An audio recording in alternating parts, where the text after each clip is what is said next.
Well, hello again, everyone. This is Phil Gigliotti back for another program, and this program is called One in Messiah. And it's always great to be here on Messianic Lamb Network. And we're here Thursdays at 4. And I hope that you've been watching, and I hope you've been getting something out of the teachings. And generally, I do some biblical teachings. Occasionally, you have an interview. Next week's show, we're going to have a surprise interview. I'm not going to tell you who it is, but it's somebody that y'all know who is a good friend and has been kind of a mentor for 20 some years, 25 years or so. But he is going to be on the program next week. So you won't have to listen to me drone on about some teaching. And it'll certainly keep your attention span going because he's going to be a very interesting guest. So that'll be next week. And the programs that are done here, I should add, after the program is finished, I post it on my YouTube channel. There'll be some information about that at the end. But the YouTube channel is called One in Messiah Gift of Grace Ministries. That's One in Messiah Gift of Grace Ministries. And there's also 2 websites and a podcast that maybe I'll try to remember at the end. And since I'm doing some advertising, I also want to point out that on Sunday, November 13th, that's Sunday, November 13th, here on Messianic Lamb and Lamb Network, there is going to be an all-day conference that is sponsored by Basora Institute, which is here in the Cleveland area. And it's going to be an all-day conference with 2 different worship groups. I think 5 or 6 teachers. I'm going to be one of them. And we're also going to have Dr. Barry K. Seif, who you may know, and Rabbi Daryl Weinberg, who is familiar to you if you watch this channel. Stephanie Pavlantos, who is a good friend of mine, also up here in the Cleveland area, is one of the speakers. And so is Rabbi Jeff Adler from Indianapolis. And so I might be forgetting somebody. I don't want to forget anybody, but it's going to be an all-day event, and it's all going to be here on Lamb Network. And when I say all-day event, I mean an all-day event because it's going to start at around 11 a.m. and it's going to finish at about 10 p.m. Actually, I think it's 10:15 p.m. So I've never been involved in a conference that goes on that long in one period of time, but it's going to be awesome. There's some breaks in it. There's a lunch break and a dinner break, and there'll be some really good music. So November 13th, and I'm sure that there'll be reminders here on Lamb Network, and there'll be Messianic Times has been advertising it. And I'd like to, since we're advertising, make you aware of Basora Institute. That's BESORAH. www.basorainstitute.org. basorainstitute.org. And again, Basora is BESORAH, which is the Hebrew word for good news. If you go to the site, you'll find out about the Institute.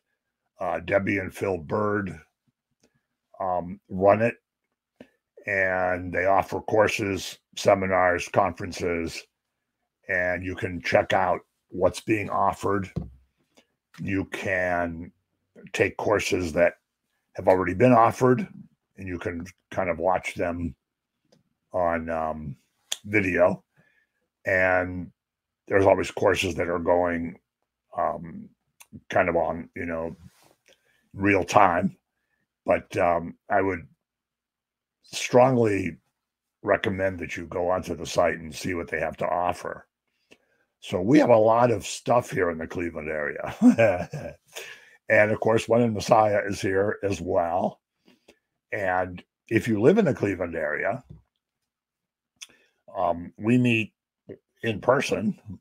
I was going to say live, but we meet in person in an actual building every Friday evening at 6:15 p.m.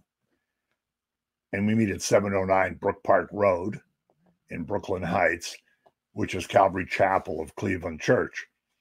So if you're in the area, pop in. That would be fun. And we do some praise and worship and a teaching and have some fellowship. And anyway, that's enough advertising. But the One in Messiah, this ministry, as I've said before, is geared to connecting Old and New Testament, the Tanakh with the Brit Hadashah. Because after all, the scripture is one continuous work, is one continuous revelation.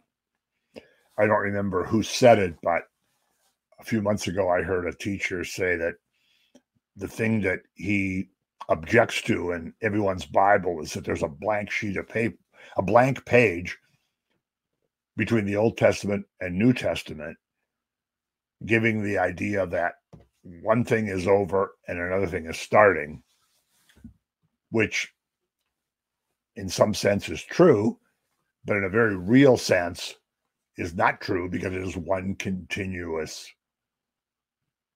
series of books. And as Augustine said back in around 400 AD, the new is in the old concealed, and the old is in the new revealed. And when you study Torah, when you study the prophets, when you study the writings, you see how all these things point to Yeshua the Messiah, how all these things prefigure him, what he's going to be like, what he's going to do, how salvation is going to come, how there's going to be a suffering Messiah, and then a triumphant Messiah. And that goes through the whole Tanakh, the whole Old Testament. And so it's important to have that as your foundation. To not study the Tanakh is just really, in my opinion, a disservice to yourself. Because if you don't know the law, you can't understand grace. And if you don't know the Torah, the prophets, the writings, which is what Tanakh means, if you don't know those three parts of the Tanakh, then you can't fully understand Yeshua in the sense of who he is, the context of his time, what he came to do, how he did it, and what will happen as a result. It's all contained in the Tanakh. And basically all contained in Torah in very real ways and amplified on by the prophets. And so it's critically important. If you haven't studied Torah, if I can make one other small ad here, some years ago I put together a 33-part study of the Torah for Christians who don't really know anything about the Torah. If you've been studying Torah for 40 years, this will not apply to you. If you're afraid to study Torah because you don't like all the names, you don't like all the battles, you think God was really mean then, but now he's really nice, but then he was really mean, then you should do this. And a few months ago, I put the whole series, which is 33 videos. actually 34 because there's an introductory one, on a separate YouTube page. And that is simply called The Torah Class. So easy to remember, The Torah Class. If you haven't studied Torah, I would suggest you do that. If you've been studying Torah, I would suggest you do not do that because you'll be very disappointed at the superficiality of it. But the emphasis that I try to do during it is to show how everything points to Yeshua. And why do I do that? Well, because he himself said, the scriptures testify of him. He himself said on many occasions, talked about Moses and the prophets in the Gospels. There's so many instances, Road to Emmaus is one where it says, starting with Moses and the prophets, he taught them everything that was about him, which I always call probably the best Bible study in history. It was a 7-mile walk from Jerusalem to Emmaus, and he spent the whole time telling these two guys how if you read Moses and the prophets, you find out about him. He tells the religious leaders in John, I'm blanking out the chapter now. He says, you believe Moses. And he says, if you believe Moses, you would believe in me because Moses wrote about me. He said, Moses wrote about me. So when you read through Torah, you don't see the name Yeshua. You see the word Yeshua because it means salvation, but you don't see the proper name Yeshua. Moses doesn't tell us that Messiah will be named Yeshua, but yet Yeshua says Moses wrote about him because everything Moses wrote prefigured him. And so it's very important. As he said, he came to fulfill the law and the prophets, not to abolish them. He's the end point of it. He's the fulfillment of all of that. And so you should study it. And of course, when you do Bible study, I think it's always important to understand the history that's going on, the historical context of the passages.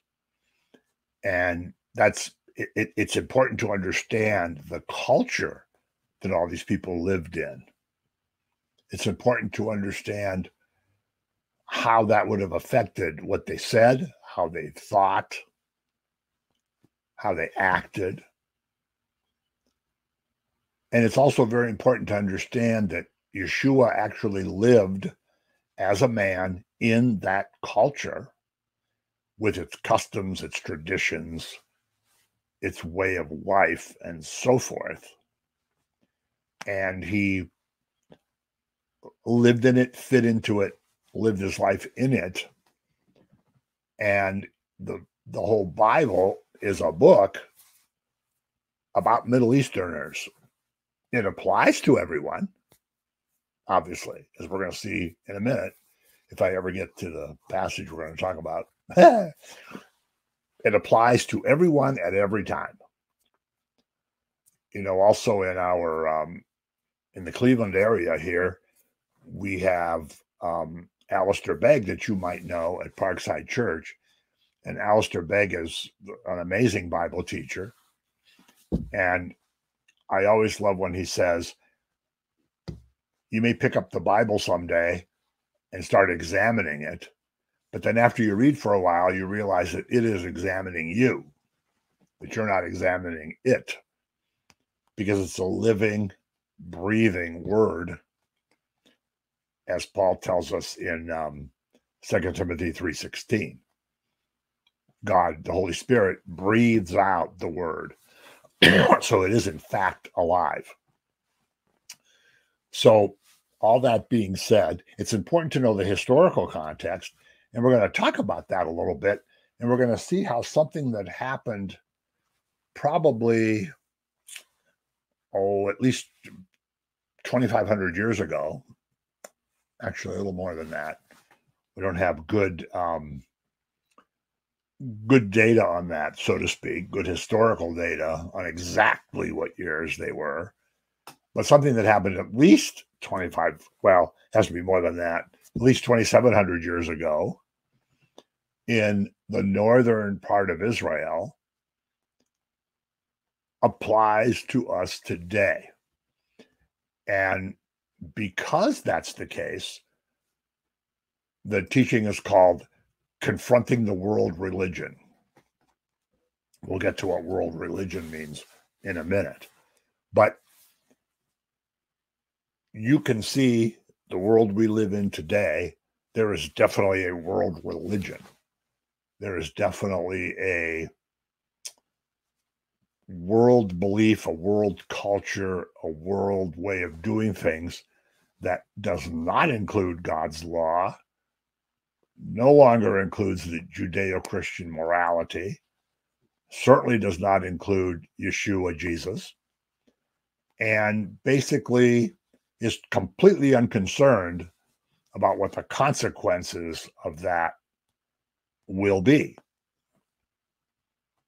What they will be, not only as individual people who face a judgment. Paul writes that everyone will stand before the judgment seat of Christ. Yeshua himself said, you'll answer for every idle word that you say. So those of us that know the Messiah can look at that a little differently than someone who does not know the Messiah. But there will be consequences for the actions that people take and what they promote, what they believe, how they live their lives. And the world religion is, St. John calls it the spirit of Antichrist is in the world. Always has been, but now in our time in a very powerful way. And it's kind of a world system. Now it has many names: New World Order, which is being thrown around, the Great Reset, where if you just Google Great Reset and watch some of the YouTubes of very prominent world leaders, including religious leaders, economic leaders, political leaders, talking about how COVID was the perfect opportunity to really begin the Great Reset, to really restructure not only world thinking, but the economy, the political system into a new world order.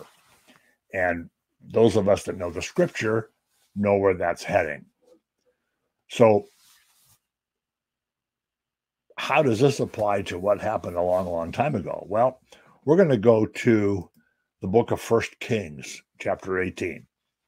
I love 1 King 18 and 19. Let's see if I can make this a little bigger. That's better. I'll be little me in the corner. And this is what I have here is I'm standing on the top of Mount Carmel. Actually, I'm not standing on the top of Mount Carmel. I have done that. My wife and I went to the top of Mount Carmel a few years ago. I don't remember how many years ago it was now. But we were at the top there, and it was pretty awesome. And all I could think of was the prophet Elijah there confronting the prophets of Baal. And we're not going to talk about that today, but maybe next time. But we're going to go to 1 Kings 18, and this is about the prophet Elijah. But again, because I mentioned historical context, because I mentioned the times, we know that, I hope you know that, King David, who was the second king, Shaul was the first king, who really should not have been king, but God gave in to making him king so that the people would be happy. And that's a whole nother teaching about, people that are set apart, but don't want to be set apart, want to be like the world. And in our day, the church is trying harder and harder to be like the world because we want everyone to like us. And we don't want to stand out, and we don't want to hurt anyone's feelings, and we don't want to seem like a bunch of kooks. We want to kind of fit in, but we're not supposed to fit in, as we're going to see in a minute. But after David, of course, came Solomon, and under David and Solomon, the kingdom reached its zenith. It was prosperous, big, kind of relatively peaceful. But then when Solomon dies, there's problems, and the kingdom is divided. The northern kingdom becomes Israel. The southern kingdom becomes Judah. And basically, Judah consists of the tribe of Judah and the tribe of Benjamin. And Jerusalem and the temple are in the land of Judah. Okay, this is critically important. The northern kingdom is basically made up of 10 tribes. Levites are in both kingdoms because, of course, they have to be in Jerusalem to do the rituals and the functioning of the temple. But the kingdom of Judah is basically Judah and Benjamin. Benjamin always stays with Judah. That's also another story that has to do with politics and loyalties and so forth. But so the kingdom splits, which is never good. There are two kings.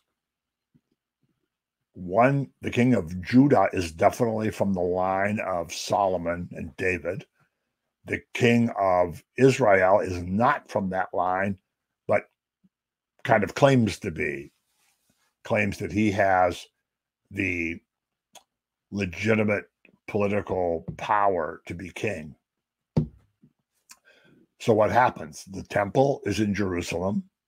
The worship, the true worship that's prescribed by Torah, goes on in the temple in Jerusalem with the Levitical priesthood. And of course, Jerusalem is also the capital of Judah.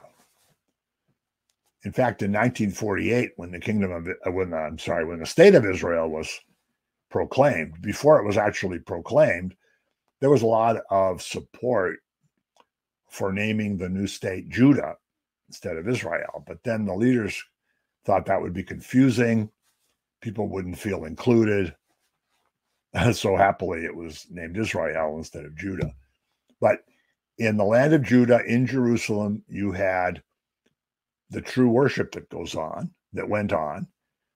And Yeshua himself described this to the woman at the well, who was in Samaria, which was a kind of leftover from the northern kingdom. We won't get into all that.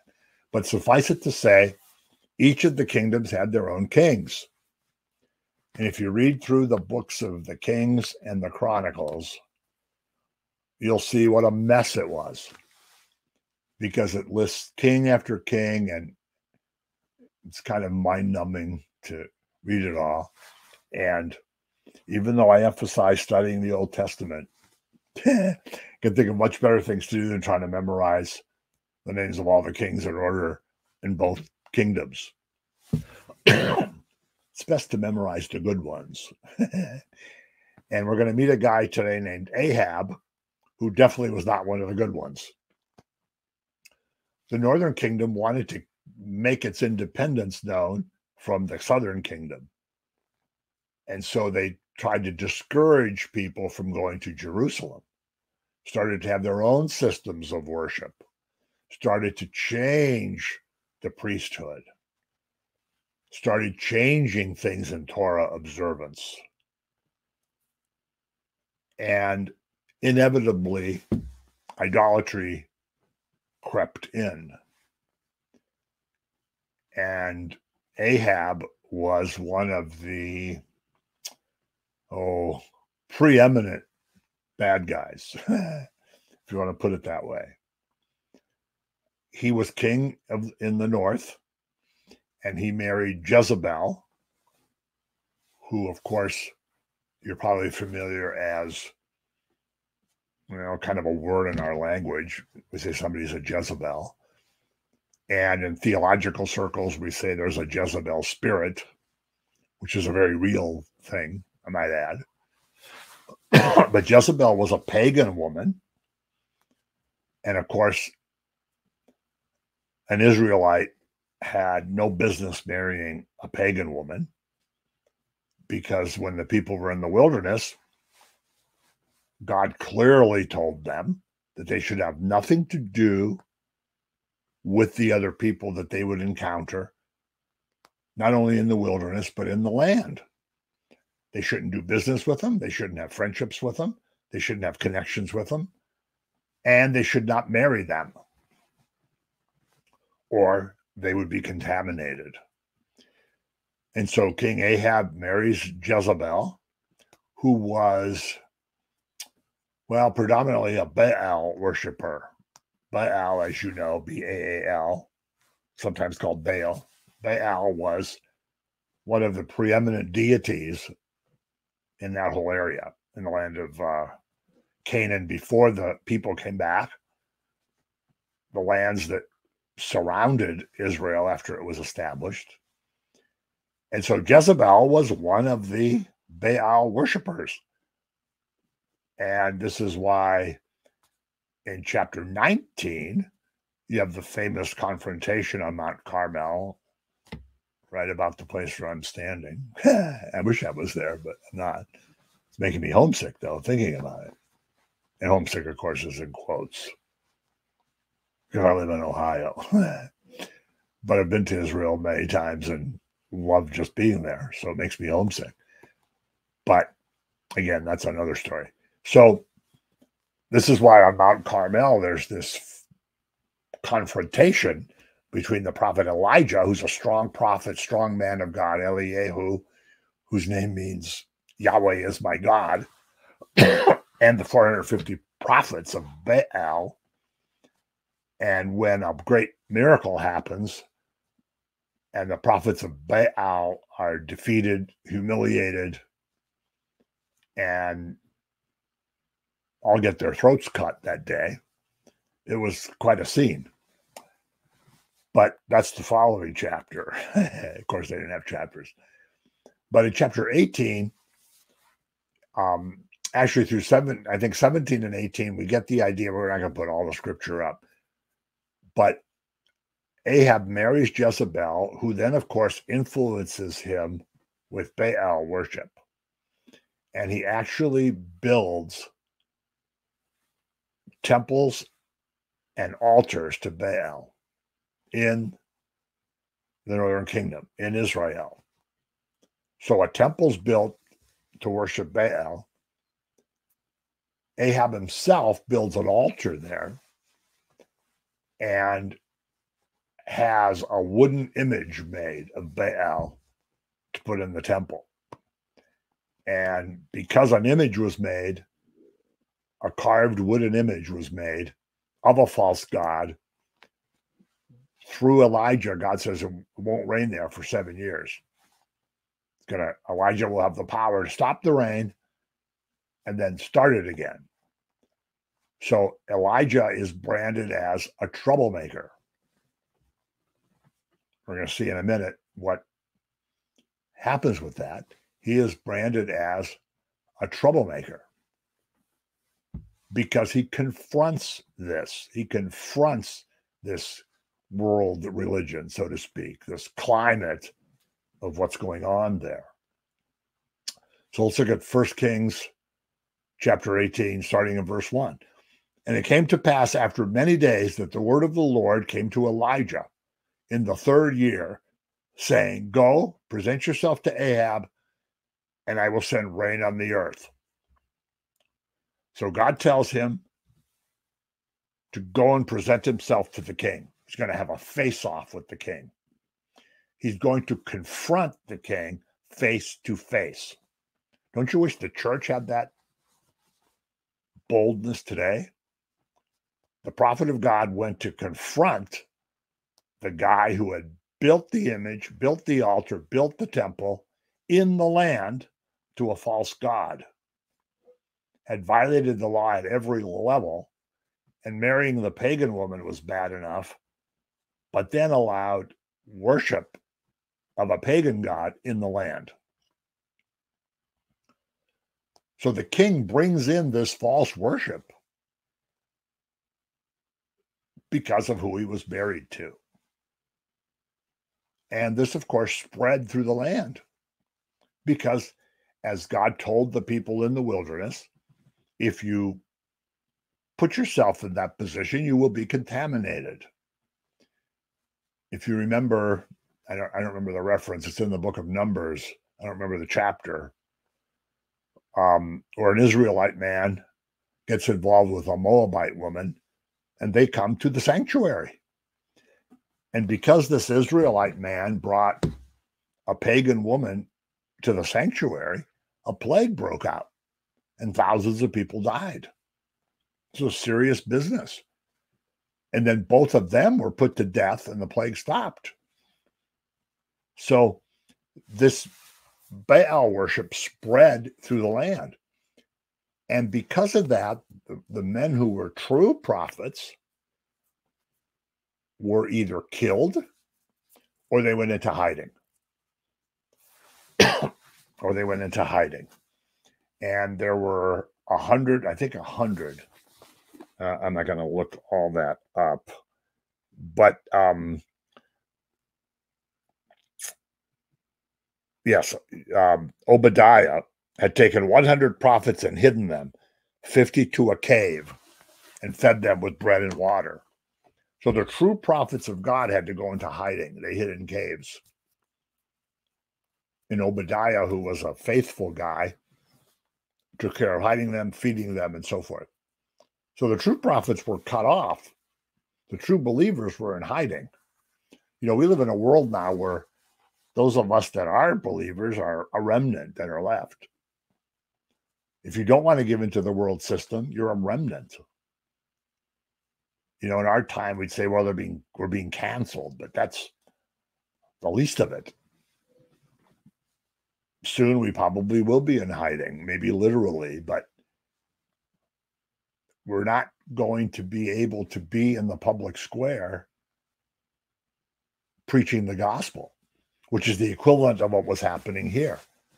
The true prophets were not allowed to prophesy because Jezebel didn't want them to, because they were concerned, the king and the queen were concerned with Baal worship, which was getting more and more popular.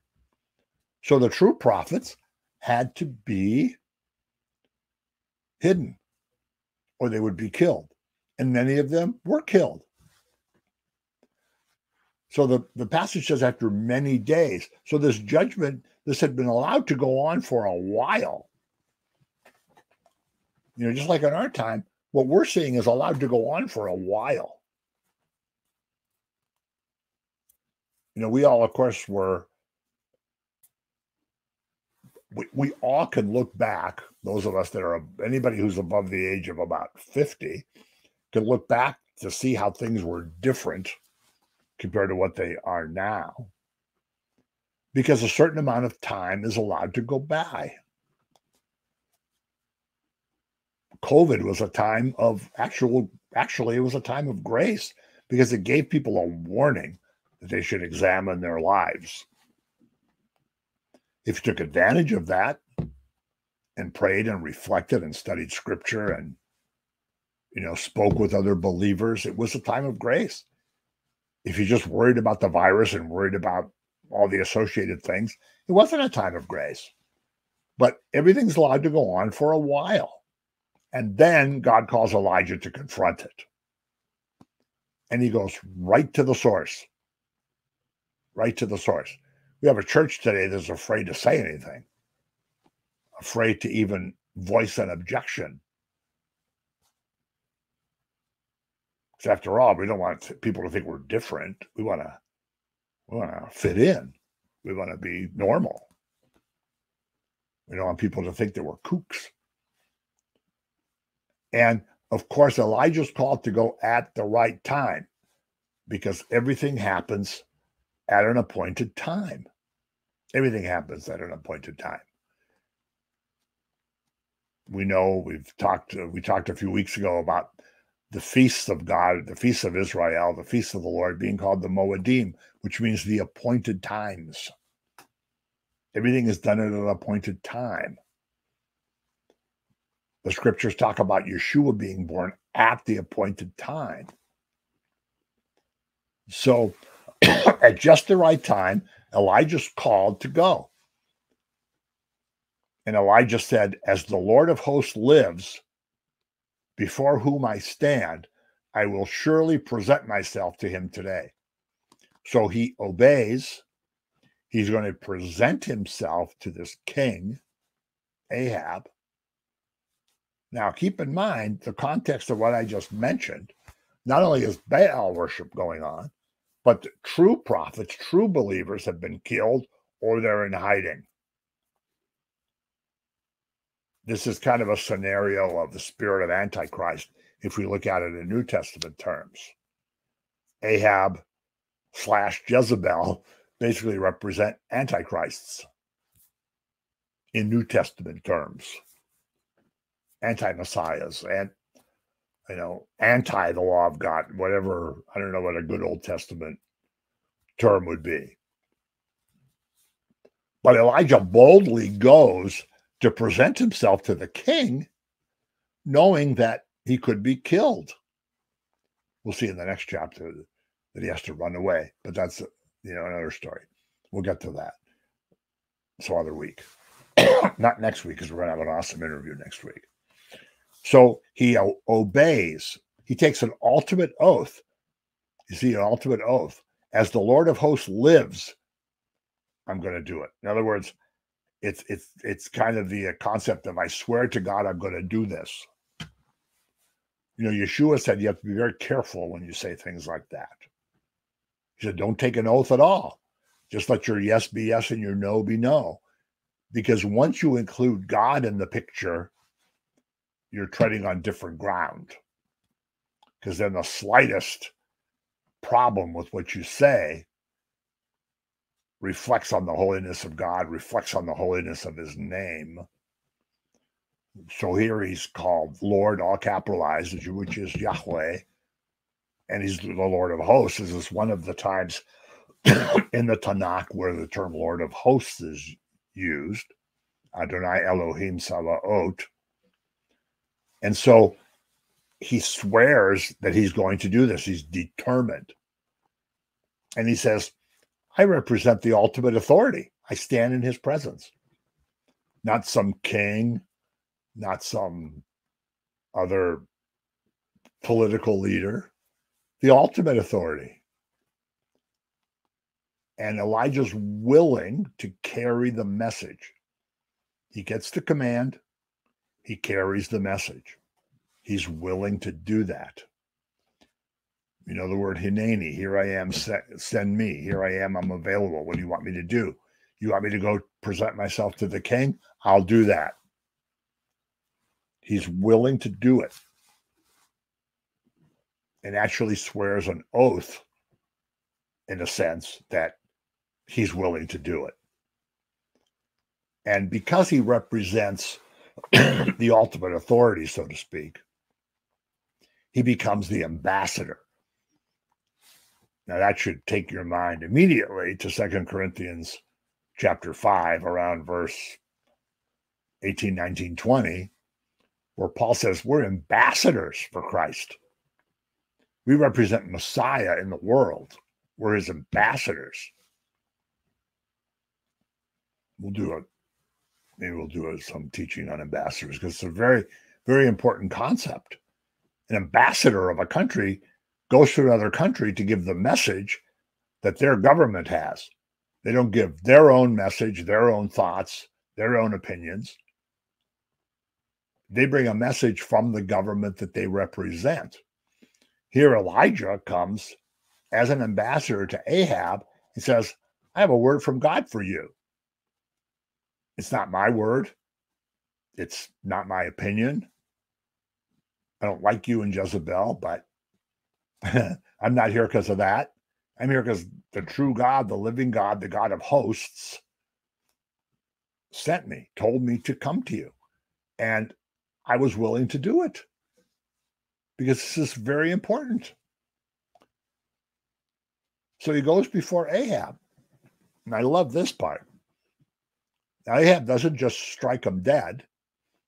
He says, verse 17, then it happened when Ahab saw Elijah that Ahab said to him, is that you, O troubler of Israel? Is that you, the troublemaker? Is that you, the guy who's complaining? Is that you, the guy who's opposing me and the queen? Is that you who's talking about how we're violating God's law and that we're in rebellion? Is that you who's complaining about worshiping the false god Baal? Is that you? He's calling Elijah the troublemaker. And you notice this is what's going on in our world today. Christians are being called troublemakers. In Canada, the Bible's been labeled as hate speech by two different high-level courts. One was in Manitoba. I don't remember where the other one was. But the Bible was labeled hate speech. Christian morality, Judeo-Christian morality, which has been the standard for 2,000 years, is now made fun of, ignored, and people say we can't have that anymore. We're past all that. So we're the troublers of the New World Order. We're the troublers of what the world wants to do, which is why we're always being ridiculed by the media, by the entertainment industry, by our friends. You mean you really believe that? You really think that? I can't believe it. You really think that that's wrong? What's it to you? That's your opinion. And so Ahab calls Elijah the troubler of Israel because he's being a troublemaker in this northern kingdom, because he's speaking against their rebellion. He's telling them that what they're doing is wrong. And so he gets branded as the troublemaker. Elijah, and again, I'm not going to put all the scriptures up, but Elijah basically says there's a higher power that's going to judge you. We say to people, judgment will come for these things that are going on. It may not come today. It may not come next week. It may not come 2 years from now, but it's going to come. There's a higher power that will judge. There's a supreme judge that will judge all of this. Well, Ahab couldn't deal with that because Elijah was telling him that Ahab, was wrong. That he was the one who was in rebellion, that he was the one who was violating the true law. He was questioning how they were worshiping.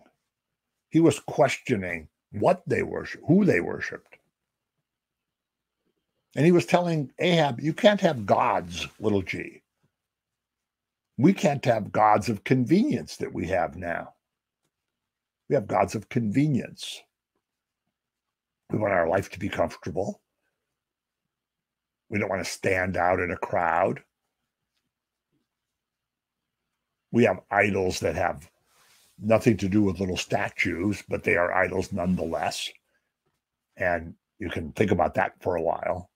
You can think about that for your homework. All the things that, an idol is anything that you worship, that you hold really dear, that takes you away from God.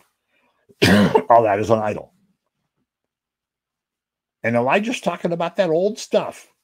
You know, he's talking about the Torah, and he's talking about this God business. And, you know, we got our own gods. Yeah, we got the God of Israel too, but we got Baal. We got some other ones. You know, later, these people will become the Samaritans. These are in fact, their capital was called Samaria. These will become the Samaritans, after the Assyrians come in and intermarry with them, and some of them are taken away, some of them stay, intermarry with the Assyrians. And they had a very interesting viewpoint in that they had the laws of Moses, they had Torah, but they felt that the true God, the God of Israel, was God where they were. But there were other gods too who were cool, Baal, whatever, whoever. If you wanted to worship a sun god, that was okay.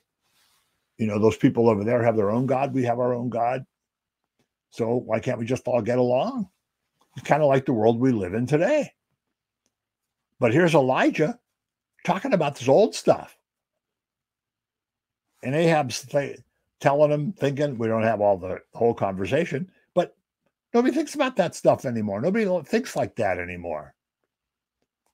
Your friends, your coworkers, your neighbors will look at you and say, nobody believes that anymore. Nobody thinks about that anymore. I told somebody that people need to turn back to God and repent. And that person said, well, nobody's going to do that.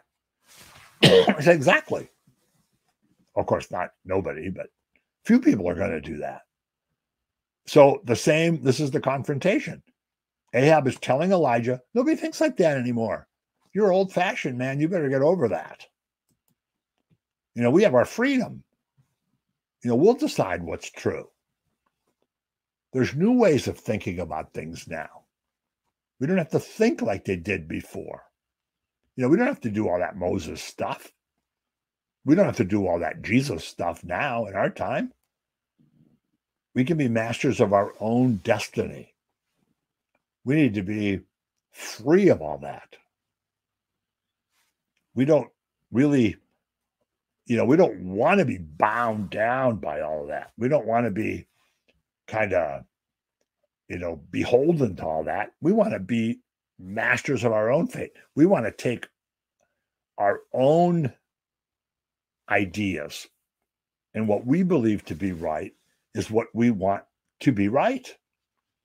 And this is exactly what was going on here in the northern kingdom with Ahab and Jezebel.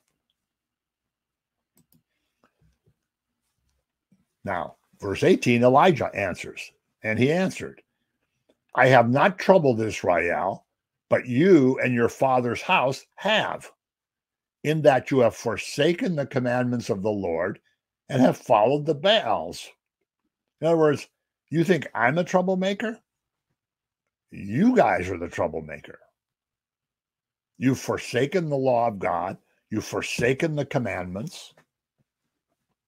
And you're following false gods. You're doing idolatry now, which is the ultimate rebellion. So I'm not the troublemaker. You're the troublemaker. You and the queen, you and your wife are the troublemakers, not me. If you go forward, however many years it is, if you go forward, you see how this prefigures Yeshua. He's the troublemaker. We have to get rid of him. It's better he dies than all of us die. We got to get rid of him. He's standing against us. He's standing against our traditions. He's standing against our whole structure. If we get rid of him, things will be much better. We don't want to, Good Friday morning, we don't want to step in Pilate's praetorium because we'll be defiled, but we want to kill this guy. We want to get him out of the picture. And so it's kind of like, we'll do whatever we have to do because this guy is a troublemaker. And he had confronted them. You can read Matthew 23 as part of your homework too. He had confronted them and showed the religious leaders exactly where they were. So the problem is not with Elijah. The problem today is not with us. The problem's not with the word, capital W. The problem is with you. The problem is with Ahab. The problem is with Jezebel. The problem is with the people that are in the world religion. They're in the world religion today. That's where the problem is, not with Elijah who is speaking out against it. So basically, you can summarize it by saying, I'm not the troublemaker. I'm not the troublemaker. You and your people are actually the troublemakers. And that, of course, applies to where we live today. The trouble is coming from the culture that is in rebellion, not from us who are speaking against the rebellion. So basically, he's telling Ahab, you, and by extension, we in our time, you've rebelled against God's law. You've made idols. We've made idols of convenience. We've made idols of our life that control our lives, that influence our lives. You, Ahab, made a wooden image of a god and said, we're worshiping this now. Kind of like when the people made the golden calf at the base of Mount Sinai, said, Aaron, the high priest, just about to become high priest, said, this is the God who brought you out of Egypt, to a golden calf.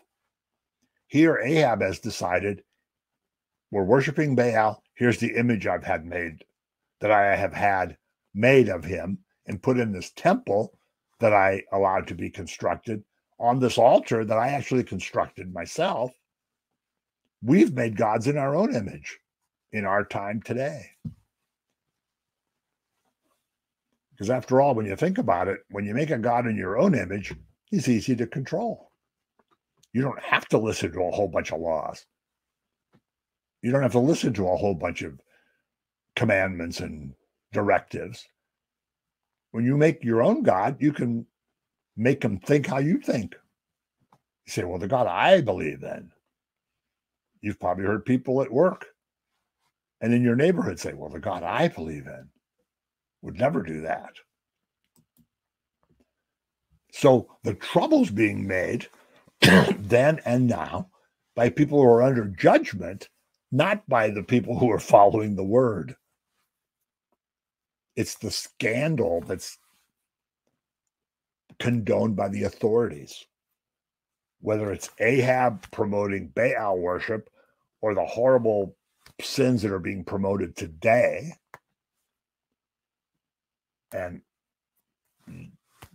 you know what they are. And the church has been basically quiet, but the authorities have condoned these things and have promoted them, which makes it much worse, because once you promote a sin, that becomes a sin of scandal. So the people like us who are following the word or following Messiah are trying to live Christian lives. We're not the ones that are causing the problem. The problems are caused by the people that are in rebellion. The truth, capital T, is for the benefit of the nation. It isn't just for our benefit. And I'm sure you see, it doesn't matter where you live, I'm sure you see all kinds of signs, bumper stickers by very well-meaning people that say, God bless America. And that's fine. I hope he does. That's a good prayer. But he's not going to bless America until America blesses him, until America turns away from these things. The people of Israel could not expect blessing when they were in rebellion.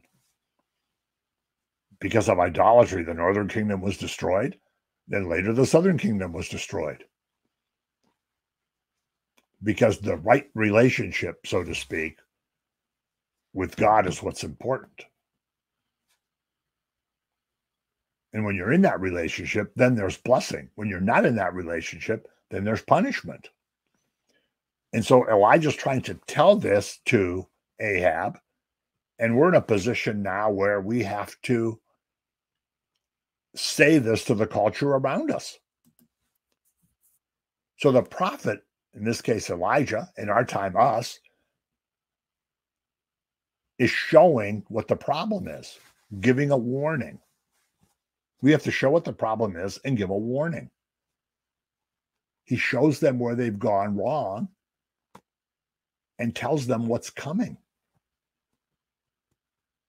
as we have to do today to confront our Ahab and Jezebel. And in our time, we have, again, what John calls the spirit of the Antichrist, which is in the world. Soon the real Antichrist will be here, but the spirit of Antichrist is certainly in the world. And we have to tell the world where they've gone wrong, and what's coming. But Elijah had the courage to do this. He was not a mute church like we have today.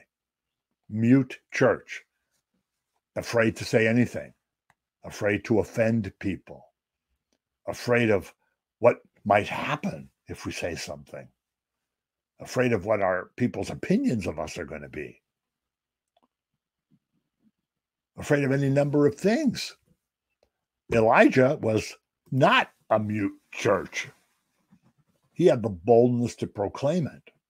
So you see, everything in the scripture has a parallel application to where we live today. Whew, okay, I'm just about to the end. So here's the two websites I talked about, oneinmessiah.website, giftofgraceministries.org. The podcast, you can search for Dr. Phil /Gift of Grace. You'll find the podcast. And the YouTube page, as I mentioned, One in Messiah, Gift of Grace Ministries. So check those out. And thanks for joining me today. This has been kind of fun. I know it's a lot of information, but we'll be back again next week.